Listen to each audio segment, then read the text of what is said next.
I'm just thinking it's a shame it's not Crater Lake, because then you can have a piece of Oregon in Florida.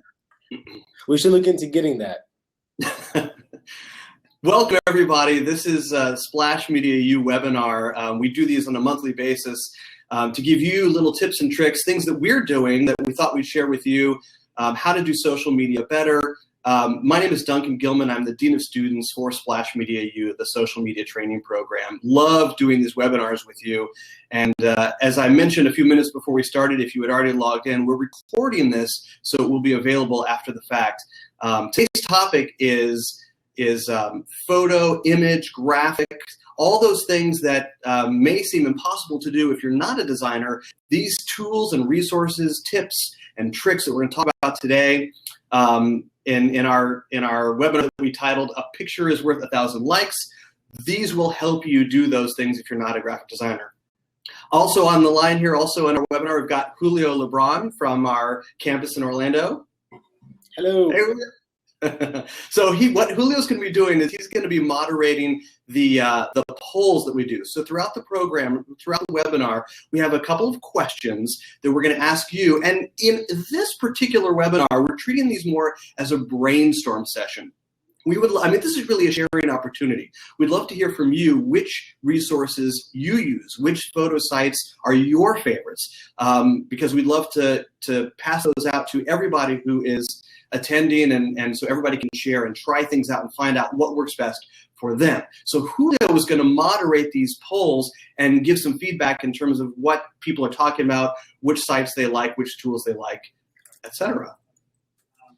He's ready to go. So when we get to a question, Julio is going to tweet that out if you're following along on Twitter, and if you could tweet it back using the hashtag #SplashWebinar, which he already started to do with a couple of tweets to let you know that the webinar was about to start, and the answer number corresponding to the question. So, for example, we have Q1. You would write back A1 and answer that question. That would make it even easier for everybody to follow along. And then, of course, the hashtag #SplashWebinar. So with that in mind, let's get started. I'm going to switch screens here. Your view probably won't change too much, but I'm going to switch over so I can share the presentation side with you. There we go. And then I'm going to go full screen on my end so it looks a little bit better here. So what I'm going to do a couple things. I'm going to go back and forth.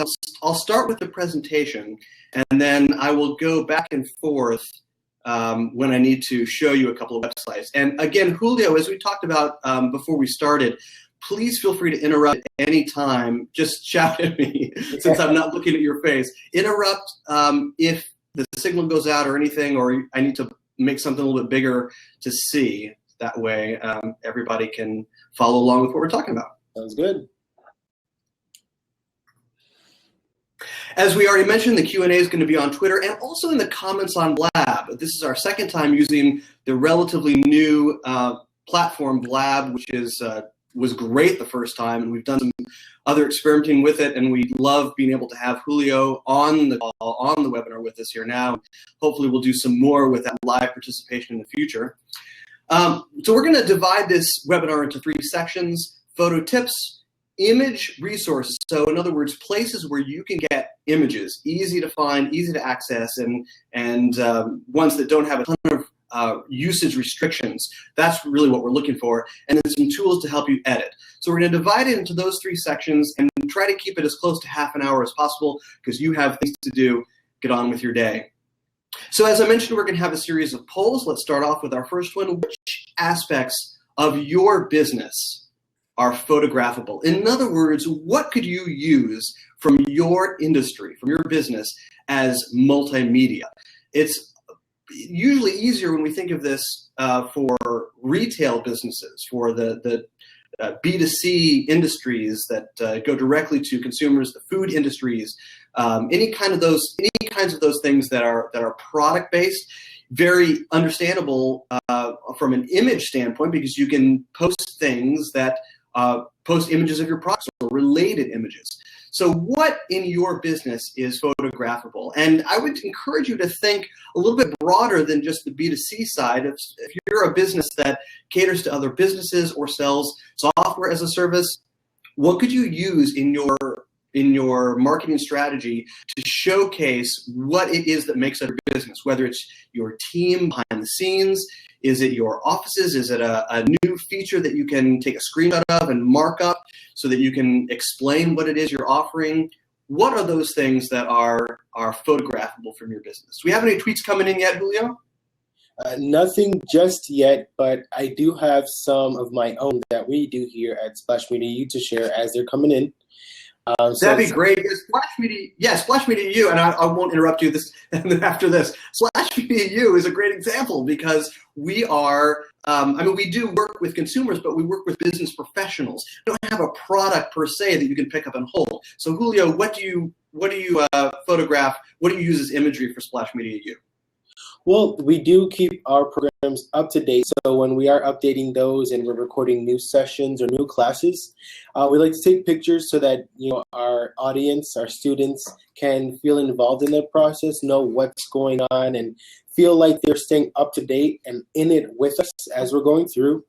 And then other things that we put on there that we do here in the building are holidays and celebrations. So those are definitely big ways to boost morale, not just for the company, but then also to kind of bring in your audience, bring in your following, and kind of help them to feel more involved with what it is that you're doing. That'll definitely strengthen your brand. So even the things that might not be tangible are definitely photographable. Right, and we're definitely going to talk about that. That's a great point, to bring in graphics, not just photos. Photos are great, but to bring in the graphic side of things where you're talking about holidays and current events. Those are great ways to use imagery. Let's talk first, and our first topic is photo tips. And these are things that you can do to take better pictures with what you have available. And in most cases, that's probably just your smartphone. We're taking more and more pictures, probably the majority of our photos now, with our phones. So what can you do with just a smartphone? And I say just a smartphone, although it's more powerful than the computer I originally took to college. What can you do with a smartphone that's always in your pocket, always available, always with you at a trade show, at a business conference, or when you're traveling?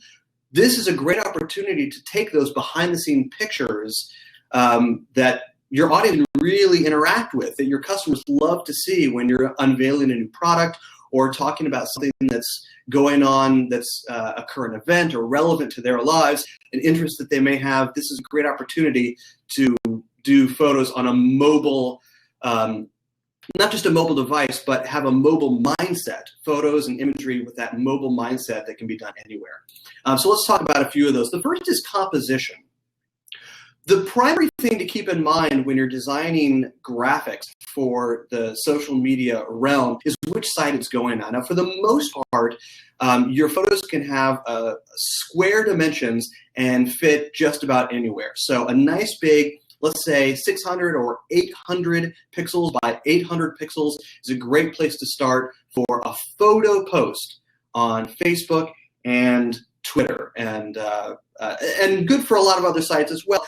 Some sites get into a little bit more site-specific requirements or preferences. For example, on Pinterest, the long vertically pictures do really well. So the infographics and how-tos like recipes, those seem to do really well when they're laid out vertically, when they're laid out in a portrait mode, even longer than what you might think of as traditional portrait, but really something that goes down the page. Those seem to do really well as people scroll down through Pinterest.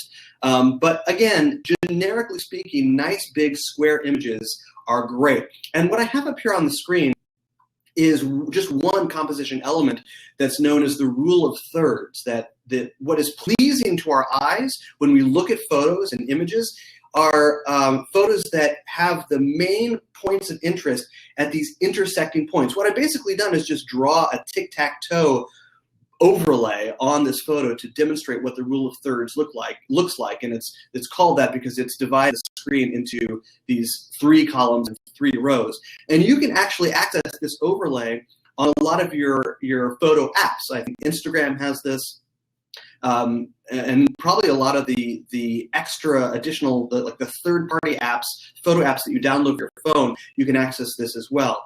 And it's just this doesn't appear on the photo. I just use red lines to illustrate where it is. But it's just a visual overlay for you, the photographer, to see where these points of interest line up. And so this is a great example. Just an image I found that's got sort of at two of these intersections on the right-hand side, you've got the column of rocks really lining up well with the point of interest down with the base rock at the bottom, and then the top. Those purple rocks really intersecting that point of interest pretty nicely. So just an example of composition. But again, really think about where the image is going. That's going to help drive the composition side of things. Another really important element is lighting, especially where smartphone photography is concerned. If you're going to use natural light, make sure that the subject is facing the light source, like the sun if you're using natural light, or in this case, if you're going for the silhouette look, make sure that it looks purposeful. If you're going purposefully for that silhouette look, make sure that you've got everything lined up perfectly so that you're really driving home the point of that silhouette effect.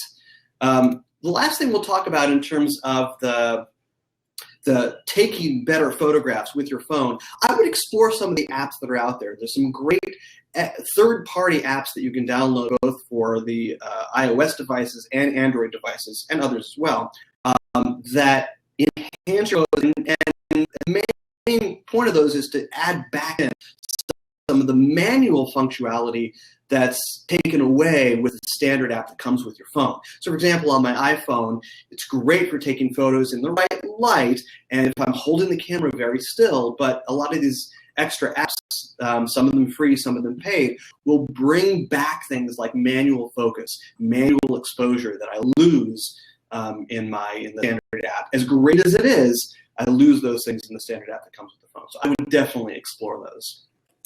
We're going to move on to our second section and open that up with another poll. Where do you find the images used in content?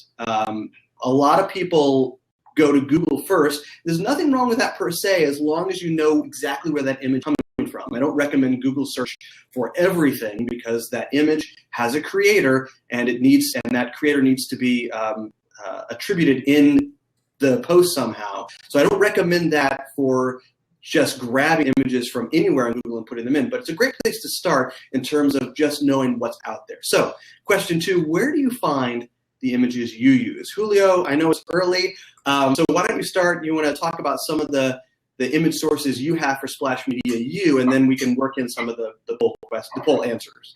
Yeah, definitely. So I just tweeted out image with your questions so everyone can respond. Make it a little bit easier. But the images or where I find images for content, the first one that I use most is Pixabay. And Pixabay is a really great free resource that's searchable. Another that I use is morgfile.com. And another great one is Unsplash. So those are 3 that I personally use on a regular basis, both personally and here at Splash Media U. And then there are 2 that I found which are free and searchable as well, in case anyone doesn't know where to find some. And those are Pic Jumbo and Gratisography. So those are 2 that I found that are also really great. I just don't use them as often, but those are my top picks. So I'm looking to see if there are any on Twitter right now, if anybody's sharing some of their top picks. For where they like to. Or if you have any answers from the first question, we can throw those in too. Answers? I didn't see any answers. I haven't seen any just yet. So guys, just to remember, if you reply back to the posts that we're putting out there, and you can use hashtag #SplashWebinar to respond to the questions or here within Blab. So I'm not seeing any just yet. So maybe they didn't know where to find some pictures. So hopefully we're providing some good resources. I think that's what it is. We're just giving so much valuable information. People are busy scribbling all this down. They don't have time. Yes, I do see in the chat. I'm going to go ahead and put those. I'm going to put the sites that I found for the stock images. and where I find images in general in the chat, because I see there are people asking what they were. So I'm just putting them in now so you guys can have them, and those are links. So you can go to each one and check them out, see which one works best for you. That's a great idea. And I'm curious about the one you mentioned. We're going to talk about Pixabay because I love Pixabay. That's number one on my list. What was the one, gratisography? Is that gratis, Gratis, as in like free and then ography after? Yep, that's exactly it. Nice. That's really cool. We're going to talk about some of my favorites now, and Pixabay tops the list because it's just so easy to find things, and it brings in really high-quality photos from a lot of different sources. So Julio's going to add these in as well, and I think some of them overlap with ones that he talked about. Pixabay is great. A Death to the Stock Photo is a great subscription service. They have some free, some paid. Wikipedia is an interesting source. We'll talk a little bit more about that in a second because you really want to make sure you know where the photo is coming from. But again, a great place to start your search. PhotoPin is a great place for free photos. That does require attribution, though. That site does. And I'll show you how to do that. Smart Mockups. Smart Mockups, in terms of what my favorites are, probably should be up as number 2 by Pixabay, but it's a different kind of site, and I'll show you why. It's really cool and especially great for Splash Media U purposes. So let me escape out of my presentation, and I'm going to go into each one of these one at a time. Let's take a look at Pixabay. It's just so easy to use. You can sign in. It's free to sign in. The images are all free. What they do like you to do is post your own images. So if you are a photographer, even on an amateur level, totally fine. Post your own images for other people to use as well. It's a great way to give back to the site. And then you can also contribute financially on an individual basis to the other users whose photos you like a lot and you use a lot if you choose to do so. But just to get us started here, let's take a look at type in Yosemite here, and it gives you suggestions here. So a lot of these sites will have some sponsored images, and this is partly how Pixabay makes their money. So these top ones are sponsored images from Shutterstock and other places, and then below that you can find all the free ones. And again, what I love about Pixabay, and I think Julio mentioned this, there is no attribution required. In other words, you can use these photos, modify these photos, and you do not have to, it's nice to give credit, but they do not require that you give credit to the original photographer or image source, which just makes things so easy. And one great place to go when you're exploring here is to the editor's choice. It's a great place to start because look at these just high quality, gorgeous images. And again, you can search by category and keyword and really drill down into what you're looking for. The second one that I mentioned was Death to the Stock Photo. Again, this is a subscription service where you can pay for their photo sets. They do offer a free set I don't know how often it comes out, maybe every month or every 6 weeks. But if you sign up for their email, which is free, they will send you free sets every once in a while, and some good quality stuff. And the way they got this name is because they were tired of seeing all these companies using those very stiff posed, stock photos of people on their phones, the really cheesy stuff. They were tired of seeing, so they started taking their own photos, and they really got some good stuff there available on a subscription basis. The third one I mentioned was Wikipedia, and it's a great place to start, although again, like Google Images, just a generic Google image search, you really need to go deeper to find out what source you're looking at, because you need to give credit if it's due. But still, a great place to look for potential images to use.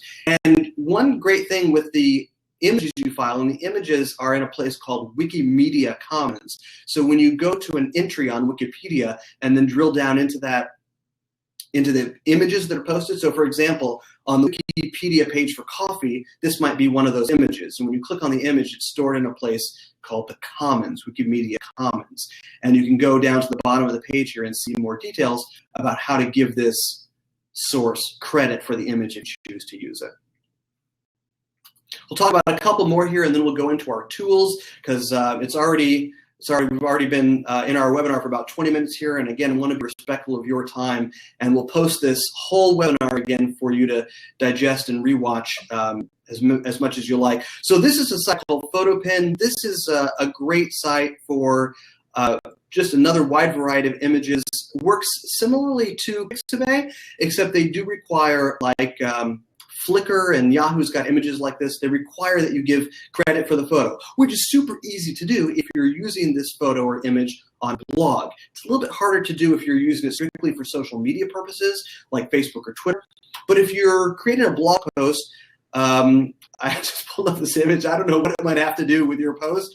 Maybe something, I fought the law, or understanding, security policies, whatever your topic may be. If this is the photo that you're looking at, you have a wide variety of image sizes to choose, including the original. And all they ask you to do is take this little piece of code down here at the bottom, copy it, and paste it into your post. Again, super easy to do if you're using these photos for blogs, but maybe not the best. PhotoPin may not be the best choice if you're thinking strictly social media, where it's harder to give credit. All right, the last one we're going to talk about, and as I mentioned, this is a little bit different of a site. It's called smartmockups.com. There's another site similar to this called Placeit. And I think it's, Julio, when you look this up and you post it in there, you may double check. I think it's placeit.net. Place, Placeit.net, I think. But a Smart Mockups is a great alternative. And what this offers is, especially if you have software as a service, or you want to advertise your website or feature on your website, Smart Mockups will put that screen capture right into a device. So for example, if I want to highlight something from a website on an iPhone, I can click on iOS, and it'll filter these just by Apple mobile devices. So here's, let's scroll down here. We've got, here's a woman looking at an iPad. So here's a woman holding an iPad, and you can place in your image of your website or of a screenshot. So you can upload, and I'll demonstrate this. You can upload an image, or you can take a screenshot straight from a URL. So all you have to do is paste in the URL itself, and it'll fill that screen with the right skew, with the right dimensions. It does it all automatically for you. So let's say you wanted, if this was your website, let's go back to the main Pixabay site. Wait for this to load here. So here's Pixabay. Let's say this was your site, or you wanted to highlight Pixabay. Go back over to Smart Mockups. I do a URL screenshot. I paste in the URL, or Splash Media U if you wanted to show the Splash Media U interface, and there it is. And it puts it at the right skew, the right dimensions. Everything is perfectly lined up with that to make it look like she's on your site on the iPad. And again, they've got it for Android devices, for computers, laptops. What a cool resource, and great, especially for people who do software as a service. And then you can download it. So you can click here to download that image in a variety of dimensions. This is so helpful. I love Smart Mockups, especially, again, for us, because we're a software service, software type service, and we can highlight things and show how students are using our program online. I'm going to go back over to our presentation here. Let me go back over here.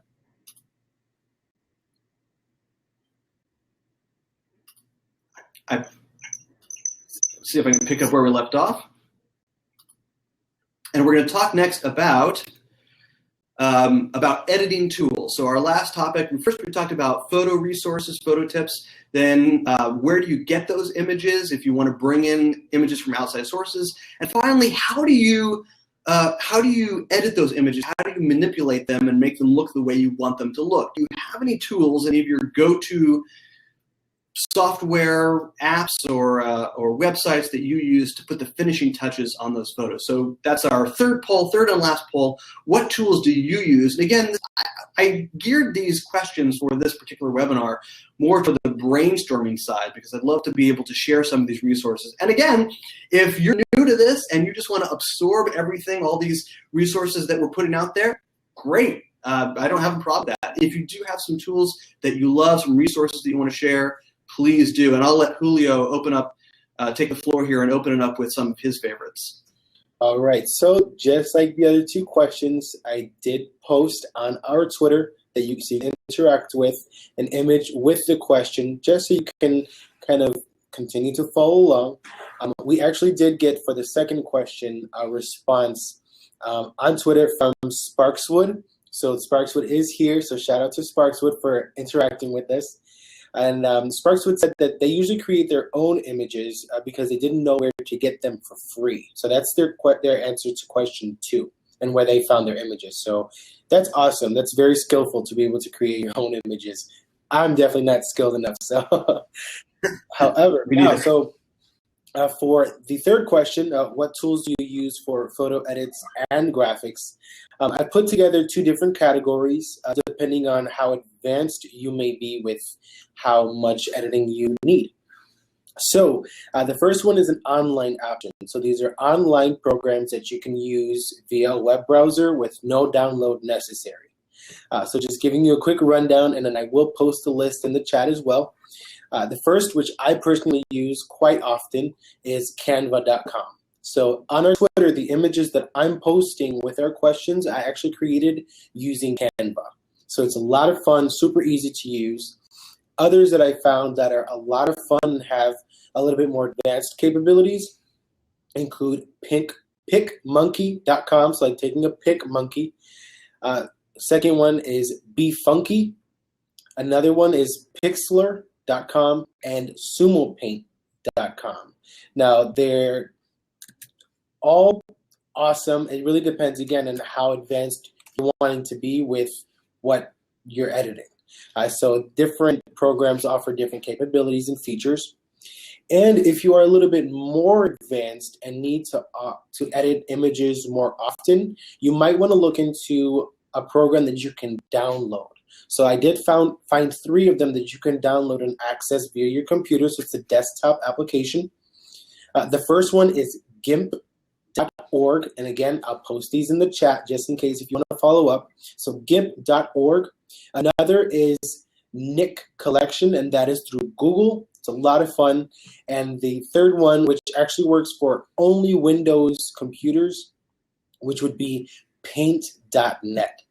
So those you can actually download and use on your desktop and save your work personally instead of having to save them on the online applications. Thanks so much, Julio. I'm glad you included GIMP because I don't have GIMP in my list, but I've used it. And GIMP is great. If you've ever played around a little bit with Photoshop, you don't have to be a Photoshop pro because I'm guessing the Photoshop pros are going to be using Photoshop. But if you've played around a little with Photoshop but don't want to make the Photoshop investment quite yet, GIMP is a great way to learn the basic palettes and tools and everything that's available to you, similar to what you would see in Photoshop. And it's a free, really robust tool to use. A lot of the features that you would see in Photoshop, but available in that open platform. So I'm so glad you included that. And Canva, my favorite, tops my list. Also, so we're gonna dive into Canva a little bit. Anybody respond with some of their favorites? Yes. Again, Sparkswood, shout out to you guys. It says that they've tried Visco, VSCO. That's really, really popular for Instagram. So if you're on Instagram, Visco is a really great one to use. So awesome.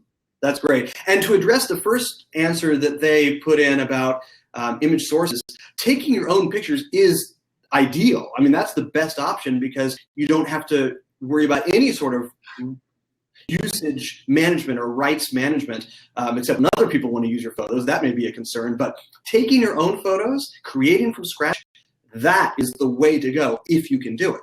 And then if you don't have time to do that for every single image or every piece of multimedia, and hopefully some of those other resources will help fill in those gaps.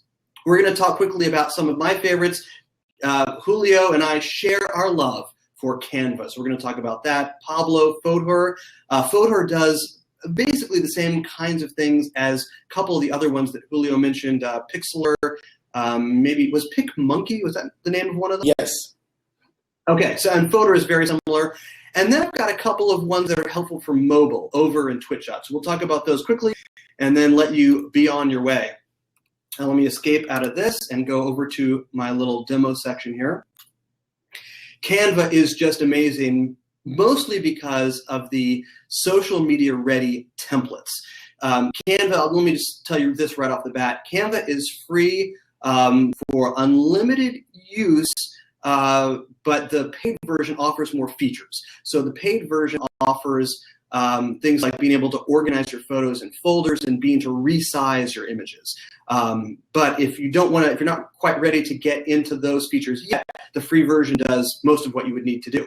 You can also purchase images that you see and like and want to use, the stock photography, purchase them within Canva. They're only $1. So it's a great deal to be able to, a great bargain, the kind of deal that I mean, a great bargain to be able to purchase your photos right from Canva and use them in your designs. So like I was saying, the best part of Canva is the fact that they've already got the templates and the sizes ready for you. So as I mentioned, Square is great for most of your social media posts, and here is a Square template, social media post, 800 by 800 pixels, presentation template, poster, and then it goes down into, those are the popular ones, it drills down into typical social media posts, actual print documents, blogging and ebooks, marketing materials. This is a great one. I love this one. Social media headers. This is just fantastic, especially the YouTube thumbnail. This is a relatively new one. If you've ever wondered how you create the thumbnail that goes on your YouTube videos that people can, the eye-catching, attention-grabbing thumbnails, you can create them right here in Canva. They're the perfect size already, and just put them right into upload them right into YouTube. So I'll use that as a quick demo. You click on the thumbnail template, and then it gives you over here on the left-hand side a bunch of samples to get started. And you can see that the ones that I'm hovering over now, you can pay $1. Pardon me. You can pay $1 for those images, or scroll down to the free ones and start there. You click on one, and you just click right here and change the text, change the background, change the colors. It's so easy to use. Can't say enough good things about Canva. Maybe, Julio, we should have a separate webinar just about Canva. Yeah, I like it. Topped my list because of all the workarounds it has. It does have paid features, but I haven't spent $1 on it so far, and I've been able to do a lot of things with it. So I love the workarounds of being able to upload, and at the bottom of that list on the side, you can see like you can upload your own images, or if there's different features or different elements you want, you can upload them into Canva and then use them for free. Yeah, it's great. It's got the built-in filters you can use on the photos they provide, or the ones you upload. Yeah, and the upload capability is great because you could take those photos, and this is what Julio and I both do. We take the photos that we find in Pixabay, or the ones that we shoot ourselves, and we bring them into Canva, and then we can filter them and do all kinds of things that we need to from here. Pablo's the next one I want to talk about. This is a very simple app, but it gets the job done when you need like a quote. This is great for the quote images, and it has just a couple of different formats, and you can see them if I go up here to the top. So it's got a Pinterest format, standard square format, and then one that's great for link photos, the images that are used in link posts on Twitter and on Facebook. Well, Twitter more for the image preview, but Facebook for the links. But again, it's just a very simple little app that's great for quotations. You can click here and change the font. We have a couple of size options. Pablo's actually an app that is provided by Buffer. So if you're familiar with the publishing app Buffer, this Pablo actually is another one of their products. And I think even through Buffer, you can connect directly to Pablo and design an image. But here are great free images to use as the background, and then you can put in your quote. I realize we're a little bit over time. I want to just quickly touch on a couple more. Photor is one that's worth taking a look at and comparing to the great ones that Julio mentioned, PicMonkey and Pixlr. Just another one of those. Personally, I have found that Photor is better on my phone than on desktop, but you may have different experiences. Another one that's great that's actually designed for your phone is Over. Now, this is a paid app for iOS, and they may have a version for Android too. I'm actually not sure. But for overlaying text on the photos that you take, this is a great app, and it's a paid app, but it's not very expensive for the number of features that it offers, because you can actually do what we're looking at here, I hope this is not confusing, we're looking at Instagram because Over has posted some of their samples on their Instagram account, but just type in Over on your on your phone in your app store, and you'll find it pretty easily. But these are just some of the great samples. Like, look at this great text that you can just overlay right on your photo, and they've got templates also, like some of these other apps do. Make it really easy to take a design that you see and like and just put it on a photo that you bring in. The last one we're going to talk about is Twitshot. Again, this is I probably mostly use this on mobile because it can integrate with the other distribution platforms that you use on your phone. So in other words, if you're on a website and you want to tweet out an article, you can do it through Twitshot. Twitshot makes tweeting images super easy, because if you've been on Twitter for any amount of time, you know that the tweets with pictures embedded in those tweets get more interactions. You're probably a lot more likely to interact with the tweets that you see that have images on them, and this is a great, easy way to make those tweets happen. So what you do is you take the article that you're looking at and you just paste it right into Twitshot. You paste it on the desktop version at twitshot.com, but on the mobile version, you can just, again, can't demonstrate this right now, unfortunately, but when you're sharing something from your phone, you can make Twitshot one of those options when you install the app. So let me show you how this works. So let's say I want to tweet out the blog post from Splash Media U. So here's a blog from April. I just grab that URL, copy, go back to Twitshot, scroll down to where I paste in the URL, paste it in, and automatically, without me having to go in and grab this image, make sure it's the right size. I mean, it's in this case, it is the right size because we designed them that way on purpose on our blog. But let's say it's a picture that has crazy dimensions that won't quite work with Twitter. You don't have to worry about that because you can crop it right from here. So I can click that button, crop my image, and it's formatted perfectly for the size that that's gonna look best on Twitter when you tweet it out. If the blog post or website has multiple images, you can choose which one you want. So I can choose this picture of that handsome guy, or it actually takes a screenshot of the website. So let's say there's no image that's already on no images embedded in the blog post itself. It'll take a screenshot from that website, and you can use that. If that's not enough, you can search for an image or upload an image. So I can search for a free public domain image here, or a Creative Commons image, or I can upload my own. Just makes putting images into your tweets so much easier. And then right from here, now of course this is Twitter, so I want to leave that URL there, but I can just add to that, check out our latest blog post. Your text will be much more creative and interesting than that, but you can edit your tweet right within there, leave your URL there so it makes sure to grab the right image, and then click tweet. You can even go to Buffer from here. So we talked about Buffer. It's the same company that does Pablo. If you do use Buffer as one of your publishing platforms, I can tweet with Buffer. You have even more options when you do it on your phone, because if you're doing this from your phone, you can then go from Twitshot to Buffer, yes, or to another program like Hootsuite and auto schedule it out on Hootsuite. So you can have this. What I find myself doing when I'm like chilling on my couch and I see something that's relevant for me or for Splash Media U, I'll find the article, I'll share it. I'll do step one of sharing it through Twitshot, get the image, crop it the way it needs to look, but I won't tweet it. I'll take it from Twitshot into Buffer, or I'll take it from Twitshot into Hootsuite and have it automatically scheduled or scheduled from there. So I create this little chain for myself that saves me 2 or 3 steps from having to grab the image, edit it somewhere in my phone, and then save it and then put it in. Saves me those steps. Let's go back to the presentation here.